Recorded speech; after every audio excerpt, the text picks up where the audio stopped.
আসসালামু আলাইকুম ওয়া রাহমাতুল্লাহি ওয়া বারাকাতুহু নাহমাদুহু ওয়া নুসাল্লি আলা রাসূলিহিল কারীম আম্মা বাদ বারাকাতু বিসমিল্লাহির রহমানির রহিম ইয়া আইয়ুহাল্লাযিনা আমানুস্তাঈনু বিস-সাবরি ওয়াস-সালাহ ইন্নাল্লাহা মা'আস সাবিরিন সাদাকাল্লাহুল মাওলানাল আযীম ওয়া বাল্লাগানা রাসূলুহুল আমিনুল মাতিনুল কারীম ওয়া নাহনু আলা যালিকা লামিনাস শাহিদিন ওয়াস শাকিরিন আলহামদুলিল্লাহি রাব্বিল আলামিন। মুআজ্জাজ সামাঈন ইকরাম, খুতবার পরে পরে কালামুল্লাহ অর্থাৎ কুরআনে মুকাদ্দাসা থেকে সূরা বাকারা শরীফ থেকে এক টুকরো আয়াতে কারিমা তেলাওয়াত করেছি। আল্লাহ তাবারক ওয়া তাআলা বলেন, ইয়া আইয়ুহাল্লাযিনা আমানুস্তাঈনু বিস-সাবরি ওয়াস-সালাহ ইন্নাল্লাহা মা'আস সাবিরিন। অর্থাৎ আল্লাহ তাবারক ওয়া তাআলা ঈমানদারদেরকে দুটো আমল করতে বললেন। একটা হচ্ছে সবুর করতে বললেন, আরেকটা হচ্ছে নামাজ কায়েম করতে বললেন। নিয়ে আল্লাহ তাবারক ওয়া তাআলা আয়াত শরীফের পরবর্তী অংশে বলছেন, ইন্নাল্লাহা মা'আস সাবিরিন, নিশ্চয় আমি আল্লাহ সবুরকারীর কাছে বা ধৈর্য ধারণকারীর কাছে আছি। মুআজ্জাজ সামাঈন ইকরাম, আল্লাহ তাবারক ওয়া তাআলা তো দুটো আমল করতে বললেন, একটা হচ্ছে ধৈর্য ধারণ করতে, আরেকটা হচ্ছে সালাত বা নামাজ কায়েম করতে। তাহলে আল্লাহ তাবারক ওয়া তাআলা এই দুই আমলকারীর কাছে নেই কেন? শুধুমাত্র এই আয়াত শরীফে আল্লাহ তাবারক ওয়া তাআলা বললেন যে আমি সবরকারীর কাছে আছি। মুআজ্জাজ সামাঈন ইকরাম, তো নামাজীর কাছে নেই কেন? মুআজ্জাজ সামাঈন ইকরাম, কেন না আমাদের উদ্দেশ্য বা গন্তব্য, আমরা যারা নামাজ পড়ি বা আল্লাহর ওয়ার্ডারে যে কোনোই ইবাদত করি না কেন, প্রত্যেকটি ইবাদতের একটা গন্তব্য আছে, উদ্দেশ্য আছে। কোন উদ্দেশ্যে আমি নামাজটা পড়ছি, কোথায় পৌঁছাবার জন্য আমি নামাজটা পড়ছি বা এই ইবাদতটা করছি, যে কোনো একটা ইবাদত ধরুন, আমরা কোন গন্তব্যে পৌঁছানোর জন্য নামাজ পড়ছি বা রোজা রাখছি বা যাকাত দিচ্ছি বা হজ করছি বা দান ও খায়রাত করছি, তো আগে আমাদেরকে গন্তব্যটা ঠিক করতে হবে যে এই জায়গায় পৌঁছাবার জন্য আমরা এই আমলটা করছি। আজকে আমরা আমাদের গন্তব্যের ঠিক নেই, উদ্দেশ্য ঠিক নেই, যে আমরা কি কারণে পড়ছি এই কারণটা জানা নেই, আমল আমরা করছি। কাজে কাজেই আমরা পথভ্রষ্টদের মতো এলোপাথাড়ি ভাবে ইবাদত করি বা ইবাদত করার মানুষকে পরামর্শ দিই, কিন্তু কেন ইবাদত করব, ইবাদত করার উদ্দেশ্যটা কি, এই এমটা, নিশানাটা, গন্তব্যটা আগে আমাদেরকে ফিট করে নিতে হবে। মুআজ্জাজ সামাঈন ইকরাম, তো আল্লাহ তাবারক ওয়া তাআলা বললেন যে ইয়া আইয়ুহাল্লাযিনা আমানুস্তাঈনু বিস-সাবরি ওয়াস-সালাহ ইন্নাল্লাহা মা'আস সাবিরিন। এই সবরটা হচ্ছে, সবরকারী হচ্ছে গন্তব্য আপনার, আর নামাজটা হচ্ছে ওসিলা বা মাধ্যম বা পথ। এই নামাজের পথ ধরে বা এই নামাজের সাহায্যে আপনাকে সবরকারী হতে হবে। তা সবরকারী হওয়া এটা আপনার গন্তব্য, আর নামাজ পড়া এটা হচ্ছে আপনার মাধ্যম বা ওসিলা। নামাজের মধ্যে আপনাকে সবরকারী হতে হবে। এবারে যারা সবরকারী নয় তারা যদি নামাজ পড়ে, তাহলে তাদের গন্তব্য ঠিক নেই। তারা যে নামাজ পড়ছে কোন উদ্দেশ্যে পড়ছে, এই উদ্দেশ্যটা ঠিক নেই। তো আল্লাহ তাবারক ওয়া তাআলা যাদের নামাজের মধ্যে সবুর নেই, ধৈর্য নেই, সেই নামাজের কাছে আল্লাহ তাবারক ওয়া তাআলা নেই। সেই নামাজের কাছে কেন বলবো মুআজ্জাজ সামাঈন ইকরাম, পুরো নামাজের কাছেই আল্লাহ নেই। কেন নেই? পথে কোনোদিন আল্লাহ থাকে, গন্তব্যে আল্লাহ থাকে। তো আপনি যদি গন্তব্যে পৌঁছতে পারেন তাহলে আল্লাহকে পাবেন। তো গন্তব্য হচ্ছে সবরকারী, সাবিরিন হওয়া, সবরকারী হওয়া, এটা হচ্ছে আপনার গন্তব্য। যখন আপনি গন্তব্য পেয়ে যাবেন তখন আল্লাহ পেয়ে যাবেন।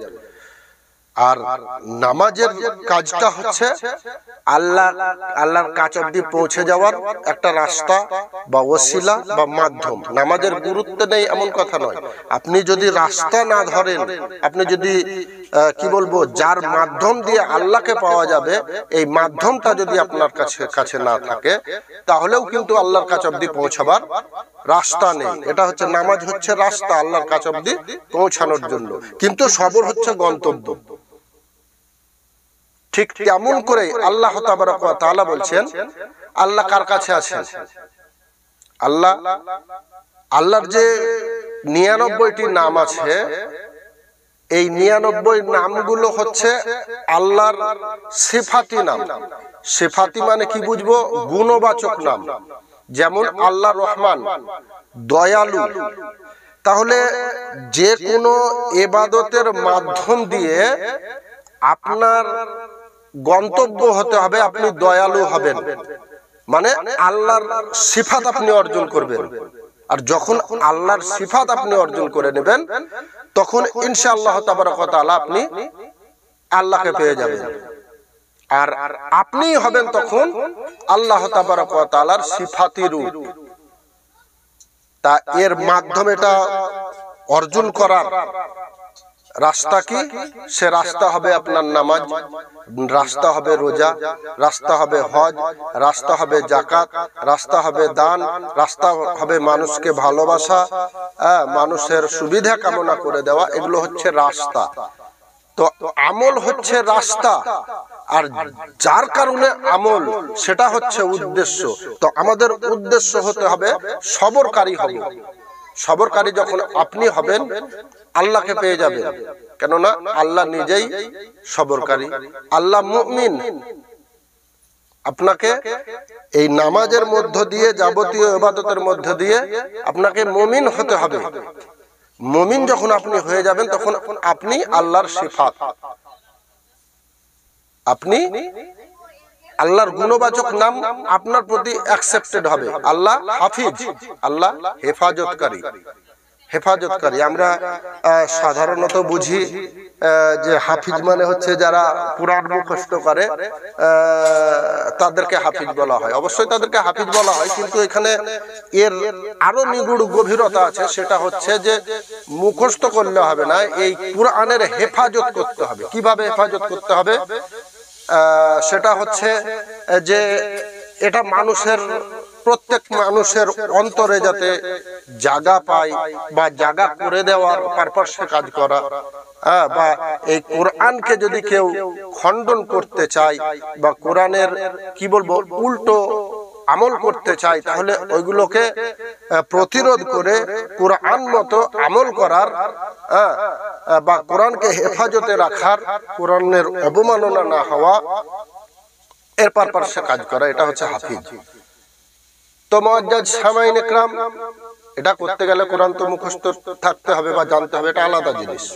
কিন্তু মূল জিনিসটা হচ্ছে কোরআনের হেফাজত করা। কোরআনের হেফাজত করা, এটা হচ্ছে হাফিজ।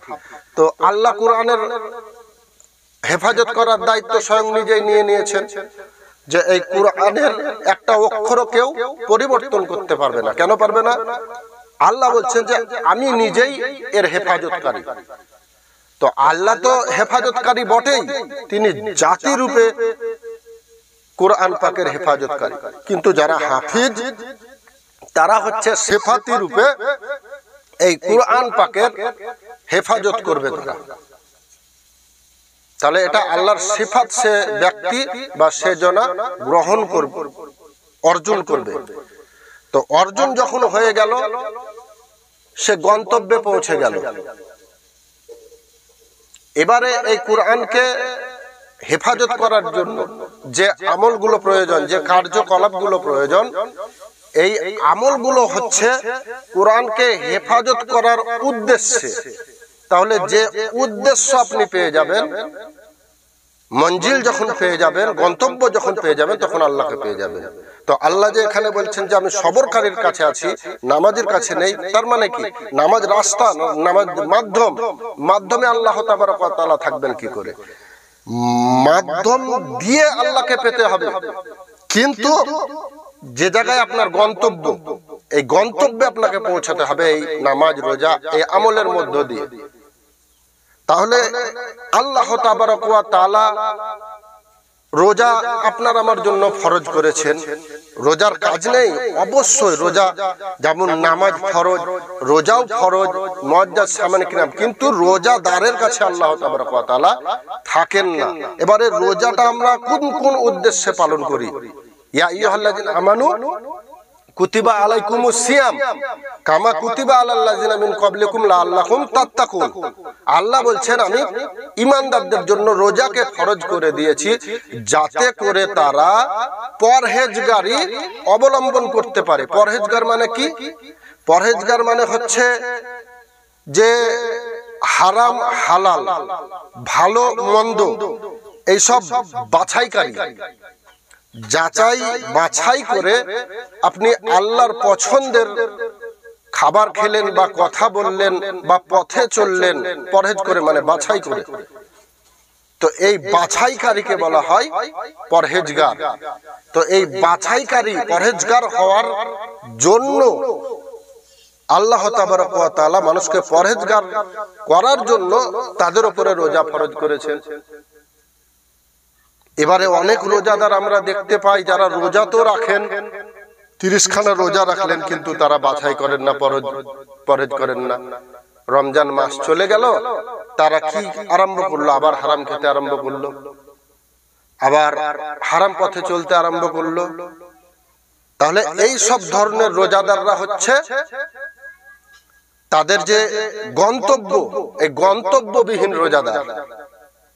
তাহলে তাদের গন্তব্য ফিট ছিল না, যে আমরা যে রোজা রাখছি এর উদ্দেশ্য হচ্ছে আমরা পরহেজগার হব। আল্লাহর উদ্দেশ্য মানুষকে পরহেজগার করব এই জন্য, কিন্তু মানুষের উদ্দেশ্য থাকতে হতো যে আমরা পরহেজগার হব, এর জন্য আমরা রোজা রাখছি। কিন্তু আমরা সওয়াবের জন্য, নেকির জন্য। হ্যাঁ, নেকি তো আপনি পাবেন, রোজা রাখলে নামাজ পড়লে নেকি পাবেন, কিন্তু এটা উদ্দেশ্য নয়। এটা উদ্দেশ্য আপনার হওয়া উচিত ছিল আপনি পরহেজগার হবেন। তাহলে যদি আপনার এই উদ্দেশ্য থাকতো, তাহলে আপনি রোজার পরে আর হারাম জিনিস খেতেন না, হারাম কথা বলতেন না, হারাম রাস্তায় চলতেন না, অবৈধ সম্পর্কে থাকতেন না, সব বৈধ বৈধ করতেন। যাচাই বাছাই করে আপনি যেটা আল্লাহর খুশি হওয়ার অর্ডার বা নিষেধ, সেই অর্ডার নিষেধ মোতাবেক আপনার চলা ও বলা হতো। তো মুআজ্জাজ সামাইনে کرام এমনি করে আল্লাহ তাবারক ওয়া তাআলা কোথায় কোথায় থাকেন? কোরআন পাকে বলছেন যে আমি কোরআন পাকে আল্লাহ তাবারক ওয়া তাআলা 4 ব্যক্তির কাছে থাকেন বলেছেন। সেটা হচ্ছে, এক হচ্ছে আমি বললাম যে সবরকারী, দুই হচ্ছে মুমিন, মুমিনের কাছে আল্লাহ তাবারক ওয়া তাআলা থাকেন, আর মুত্তাকিনের কাছে আল্লাহ তাবারক ওয়া তাআলা থাকেন, আর মুহসিন মানে সৎকর্ম পরায়ণ ব্যক্তির কাছে আল্লাহ তাবারক ওয়া তাআলা থাকেন। তো আমরা আমাদের ইবাদত হবে আল্লাহকে লাভ করা, আল্লাহকে পাওয়া, এটা ইবাদতের উদ্দেশ্য। তাহলে ইবাদতের উদ্দেশ্য আল্লাহকে পাওয়া। তাহলে ইবাদতের মধ্যে আল্লাহ নেই, উদ্দেশ্যতে আপনার আল্লাহ আছে, আপনার টার্গেটে আল্লাহ আছে। ওই টার্গেট পর্যন্ত পৌঁছানো, এটা হচ্ছে ইবাদতের মধ্য দিয়ে আপনাকে ওই টার্গেটে পৌঁছতে হবে। ইবাদতের মধ্য দিয়ে আপনাকে মুমিন হতে হবে। যখন আপনি মুমিন হবেন, আল্লাহ তাবারক ওয়া তাআলাকে পেয়ে যাবেন। আপনার কালবে আল্লাহ তাবারক ওয়া তাআলা বা আপনার শাহরগের নিচে আল্লাহ তাবারক ওয়া তাআলা নিকটে হয়ে যাবেন, কাছে হয়ে যাবেন। তো আল্লাহর কাছাকাছি হওয়ার জন্য, আল্লাহকে রাজি করার জন্য, আল্লাহকে পাওয়ার জন্য আমাদের ইবাদত হওয়া উচিত। মুআজ্জাজ সামাইনে کرام এগুলো খুব সূক্ষ্ম কথা, আপনাকে বুঝে ইবাদত করতে হবে। কেউ না কাউরির নামাজ পড়া দেখে আমরা বলি যে আল্লাহ ওয়ালা লোক, রোজা করা দেখে বলি আল্লাহ ওয়ালা লোক, কিন্তু উদ্দেশ্য হচ্ছে আল্লাহকে পাওয়া। নামাজ পড়ার মাধ্যম দিয়ে আল্লাহকে পাওয়া যায়, ভাবাটা এমন কোনো কি বলবো ভুল কিছু নয়। যারা নামাজ পড়ে রোজা রাখে তাদের কাছে আল্লাহ থাকবে, বা তারা আল্লাহকে লাভের উদ্দেশ্যে এই আমলগুলো করেন, কাজে কাজে ভাবাটা ভুল কিছু নয়। কিন্তু আমরা যারা নামাজ রোজা পড়ি, হজ যাকাত করি, তাদেরকে কিন্তু আমাদের উদ্দেশ্যটাকে ফিট করতে হবে। উদ্দেশ্য ফিট করে আমাদেরকে ইবাদত করতে হবে মুআজ্জাজ সামাইন ইকরাম। তাহলে আল্লাহ মুমিনের কাছে থাকেন। এবারে মুমিনকে, মুমিন ওই লা ইউমিনুনা আহাদুকুম হাত্তা কুনা আহাব্বা ইলাইহি মিন ওয়ালিদিহি ওয়া ওয়ালাদিহি ওয়ান নাসি আজমাইন। অর্থাৎ আল্লাহর নবী বলছেন যে আমি নবীকে নিজের পিতা মাতা আত্মীয় স্বজন বিবি বাচ্চা টাকা পয়সা ধন রত্ন সব থেকে বেশি আমি নবীকে ভালোবাসবে, সে হবে মুমিন। এটা হচ্ছে মুমিনের ডেফিনেশন। তাহলে আপনার ইবাদতের উদ্দেশ্য মুমিন হওয়া, নামাজের উদ্দেশ্য, রোজার উদ্দেশ্য মুমিন হওয়া। তাহলে মুমিন উদ্দেশ্য মুমিন হওয়া। আর মুমিন হতে গেলে আপনাকে নবীকে ভালোবাসতে হবে। কিন্তু এমন নামাজি তো আমরা ভুরি ভুরি দেখতে পাই যে নবীর মুখালিফ, অথচ তারা দিব্যি নামাজ পড়ে রোজা করে। এদের উদ্দেশ্য ফিট আছে? উদ্দেশ্য যদি ফিট না থাকে, আমার গন্তব্য যদি ফিট না থাকে, তাহলে আমরা আল্লাহকে পাবো কি করে? আগে গন্তব্য ফিট করুন মুআজ্জাজ সামাইন ইকরাম। না হলে এই কি বলবো, বোঠা ছাড়া বা ডাল ছাড়া বিচ্ছিন্ন ভাবে একাকার ভাবে নামাজ পড়া, যার গন্তব্য ঠিক নেই, কি হবে এই নামাজ দিয়ে? মুআজ্জাজ সামাইন ইকরাম, কোন উদ্দেশ্যে আপনি নামাজ পড়েন সেই উদ্দেশ্যটাকে আগে নির্ধারণ করুন। তাহলে মুমিন হচ্ছে ওই যে নবীকে নিজের জীবনের থেকেও বেশি ভালোবাসে। আর মুমিনকে, মুমিন বলছে ওই ব্যক্তি যে মুখের কথা এবং অঙ্গ প্রত্যঙ্গ, হাত পা যে কোনো অঙ্গ প্রত্যঙ্গ দ্বারা মানুষকে কষ্ট না দেয়, সেই মুমিন। তাহলে আপনি নামাজ পড়লেন, রোজা রাখলেন, যত রকম শরীয়তি কাজ সমস্ত করলেন, কিন্তু আপনার উদ্দেশ্য হওয়া উচিত ছিল যে এই সবগুলোর মাধ্যম দিয়ে আমি সফট হব, নরম হব, দয়ালু হব, মুমিন হব। মুমিন হব, মানুষকে হাত দিয়ে মুখ দিয়ে কষ্ট দিব না। এটা আপনার নিয়ত হওয়া উচিত ছিল, উদ্দেশ্য হওয়া উচিত ছিল। কিন্তু আপনি নামাজ পড়লেন, রোজা রাখলেন, দিব্যি মানুষকে হাত দিয়েও কষ্ট দিচ্ছেন, মুখ দিয়েও কষ্ট দিচ্ছেন বা দিচ্ছি। তাহলে আমাদের নামাজ রোজা উদ্দেশ্যবিহীন, গন্তব্যবিহীন। এই নামাজ রোজা দিয়ে তেমন কিছু হবে বলে মনে হয় না। কিন্তু উদ্দেশ্য যদি ফিট থাকতো, আর ওই নামাজের দ্বারা থেকে আপনি যদি মুমিন হয়ে যেতে পারতেন বা আমি মুমিন হয়ে যেতে পারতাম, তাহলে আমাদের ইবাদতটা গ্রহণযোগ্য ছিল বা কাজের ছিল। মুআজ্জাজ সামাইন ইকরাম, এগুলো খুব সূক্ষ্ম কথা, আমাদেরকে প্রত্যেকেই বুঝার চেষ্টা করতে হবে। তো মুমিন যখন আপনি হবেন, আল্লাহকে পেয়ে যাবেন।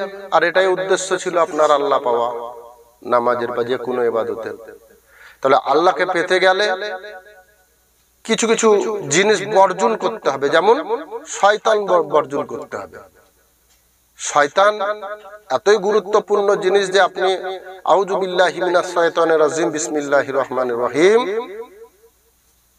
বিসমিল্লাহির রহমানির রহিম শুরু করছি আল্লাহর নামে, যিনি দয়ালু পরম করুণাময়। তার আগে শুরু করে দিয়েছেন শয়তানের নামে, আউযু বিল্লাহি মিনাশ শাইতানির রাজিম বলে।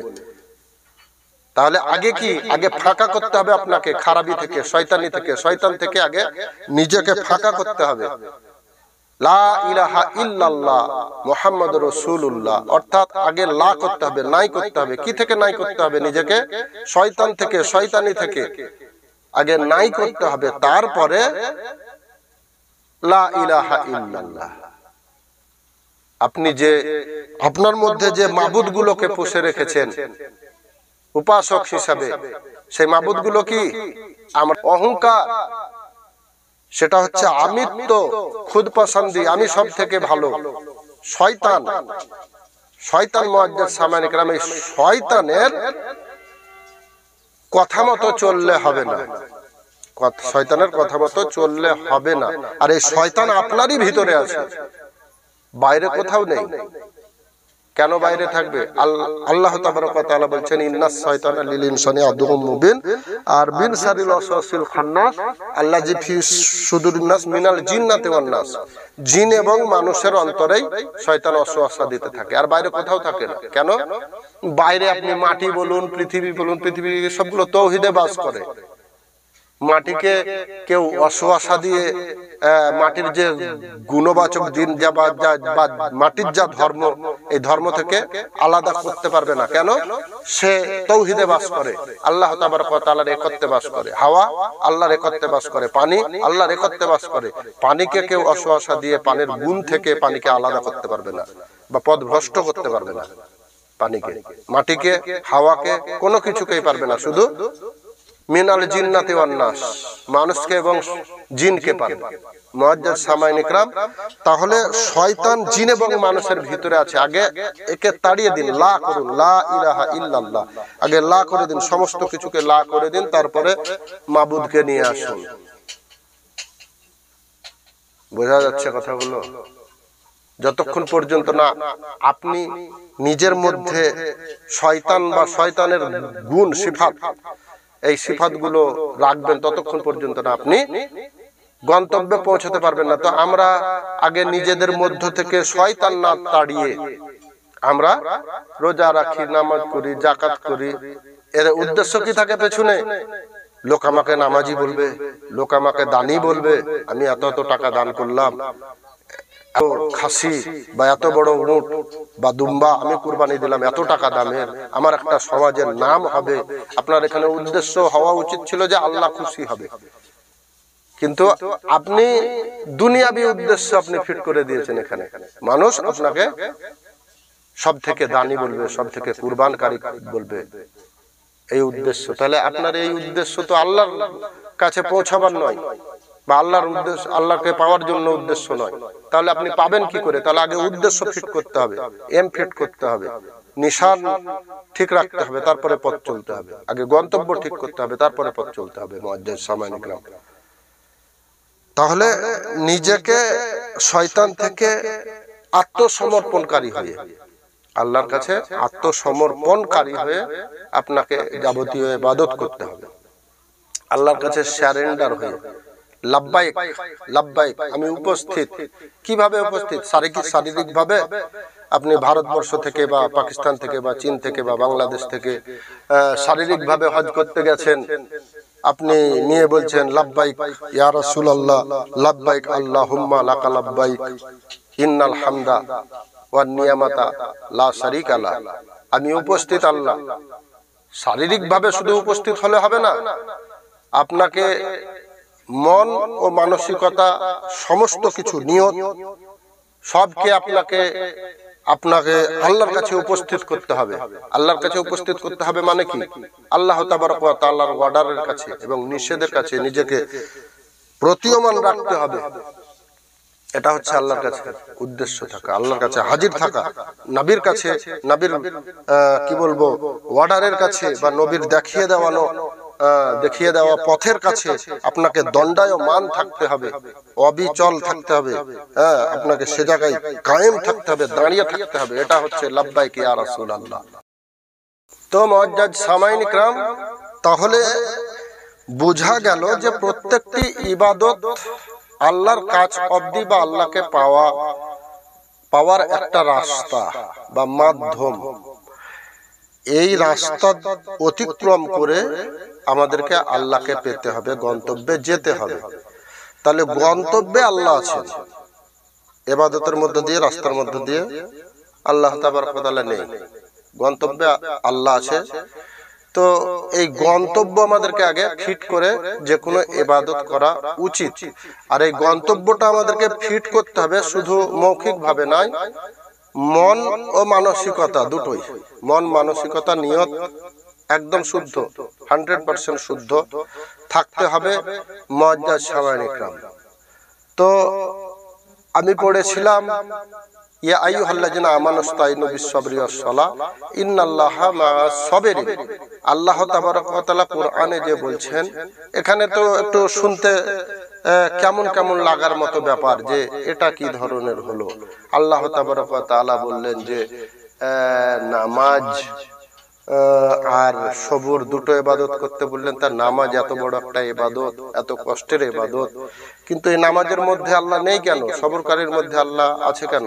বিরাট একটা প্রশ্ন জাগার মতোই কথা, জাগতেই পারে। আমি বোঝাবার চেষ্টা করলাম কেন নামাজে নেই, কেন সবুরে আছে। আর এর আরো যদি একটু বলতে যাই এই কথার উপরে, তো দেখুন আল্লাহ তাবারক ওয়া তাআলা তিনি এই ধরনের ইবাদত যেগুলো চোখে দেখা যায়, যেগুলো চোখে দেখা যায় সেগুলো লোক দেখানোর জন্যও হতে পারে, না হোক সেটাই কামনা করি, প্রত্যেকেরই না হোক, কিন্তু হতে পারে। তো যেগুলো চোখে দেখা ইবাদত, এই চোখে দেখা ইবাদতের মধ্যে আল্লাহ তাবারক ওয়া তাআলা থাকেন। আল্লাহ থাকেন। অভ্যন্তরীণ ইবাদত, যে ইবাদত দেখা যায় না, সবর দেখতে পান, দেখা যায় না। যে মুমিন দেখতে পান, আলামত প্রকাশ পাবে যে মুমিন মানুষকে কষ্ট দেবে না, মানুষকে ভালোবাসবে, প্রত্যেককেই ভালোবাসবে। শুধু মানুষকে কেন, প্রত্যেক মাখলুককেই ভালোবাসবে। তার কথা হবে সেই ধরনের, নম্র ভদ্রভাবে কথা, মানুষকে দুঃখ কষ্ট দিয়ে নয়। এগুলো আলামত মুমিনের। তো আমরা হয়তো প্রাথমিক অবস্থায় নামাজ বা যে কোনো ইবাদত করি, আমাদের কথা সেই ধরনের হয় না, মুমিনের মতো হয় না, নরম কড়া মেজাজের হয়, সচরাচর সাধারণ মানুষের মতো। কিন্তু আমাদের উদ্দেশ্য ফিট করতে হবে যে এই নামাজের মধ্য দিয়ে, রোজার মধ্য দিয়ে আমরা মুমিন হব। আল্লাহ যেন প্রত্যেককেই মুমিন করেন, বা তাদের উদ্দেশ্য বা গন্তব্যে তাদেরকে পৌঁছে দেওয়ার সুব্যবস্থা করেন। বলুন আল্লাহুম্মা আমিন। তো যাই হোক, পরের ভিডিওতে আবার অন্য কিছু বলার চেষ্টা করব। আজকে এতটুকুই, যে আল্লাহ তাবারক ওয়া তাআলা গন্তব্যে থাকেন, রাস্তায় নয়, রাস্তা অতিক্রম করে আল্লাহ তাবারক ওয়া তাআলাকে প্রত্যেককেই পেতে হয় বা পেতে হবে। কাছে কাছেই আল্লাহ তাবারক ওয়া তাআলা কুরআন পাকে সব ওয়ার্ড, সব কথাই বড় ঠিক কথা বলেছেন। হয়তো আমরা বুঝতে পারি না বলে আমাদের বিভিন্ন ধরনের মন হয় যে এটা কিরকম হলো, এটা কেমন হলো। ঠিকই হয়েছে, আল্লাহ যেটা বলেছেন বড়, তিনার কথা কি বলবো, লজিক আছে। মুআজ্জাজ সামাইন ইকরাম, আল্লাহ তাবারক ওয়া তাআলা কুরআন পাক প্রত্যেককে বুঝার তৌফিক দান করুন, এবং সবুরের সঙ্গে, ধৈর্যের সঙ্গে এবং গন্তব্যে পৌঁছার নিয়তের সঙ্গে আমাদের প্রত্যেকটি ইবাদত বা ইবাদতের নিয়ত যাতে হয়, এই আশা বা কামনা বা বাসনা রেখেই আজকের কথাগুলো শেষ করলাম। তবুও যদি কেউ মনে দুঃখ কষ্ট পেয়ে থাকেন, আন্তরিকভাবে আমি ক্ষমা প্রার্থী, ক্ষমার দৃষ্টিতে দেখবেন বা ক্ষমা করবেন। আসসালামু আলাইকুম ওয়া রাহমাতুল্লাহি ওয়া বারাকাতুহু। আর যদি মনে হয় কথাগুলো মানুষের শোনার প্রয়োজন আছে বা প্রয়োজনীয়তা আছে এই কথাগুলো মানুষের ভিতরে, তো ভিডিওটাকে লাইক, কমেন্ট, শেয়ার গুলো করবেন। মুআজ্জাজ সামাইন ইকরাম, আজকে দুনিয়াতে খারাপিতে ভরে যাচ্ছে, কিন্তু ভালো জিনিসের ছড়াছড়ি বন্ধ হয়ে গেছে। কে ছড়াবে? আপনাকে আমাকে ছড়াতে হবে, দায়িত্ব নিয়ে ছড়াতে হবে। মুআজ্জাজ সামাইন ইকরাম, যদি আমরা চাই যে আল্লাহ যে বলছিলাম যে হাফিজ, হেফাজতকারী, হেফাজত করা, সংরক্ষণ করা, এই সমস্ত দায়িত্ব আমরা মুসলমান হিসেবে আমাদেরকে পালন করতে হবে। এগুলো কি ভালো ভালো ভিডিও বা ভালো ভালো কথা দুনিয়ার মধ্যে শেয়ার করে ছড়িয়ে দিয়ে এতেও আপনি নেকি পাবেন। মুআজ্জাজ সামাইন ইকরাম, আল্লাহ তাবারক ওয়া তাআলা এর মধ্য দিয়েও আপনি আল্লাহকে পেতে পারেন বা পাবেন। মুআজ্জাজ সামাইন ইকরাম, কাজে কাজেই ভালো জিনিসকে আপনি দুনিয়ার বুকে ছড়িয়ে দেওয়ার ভূমিকা পালন করুন, আর খারাপ জিনিসকে দেবে দেওয়ার চেষ্টা করুন। এর মধ্য দিয়েও আল্লাহ তাবারক ওয়া তাআলাকে পাওয়া যায়। আল্লাহকে পাওয়াই আমাদের ইবাদতের উদ্দেশ্য হোক। ওয়া আখিরু দাওয়ানা আলহামদুলিল্লাহি রাব্বিল আলামিন। আসসালামু আলাইকুম ওয়া রাহমাতুল্লাহি ওয়া বারাকাতুহু।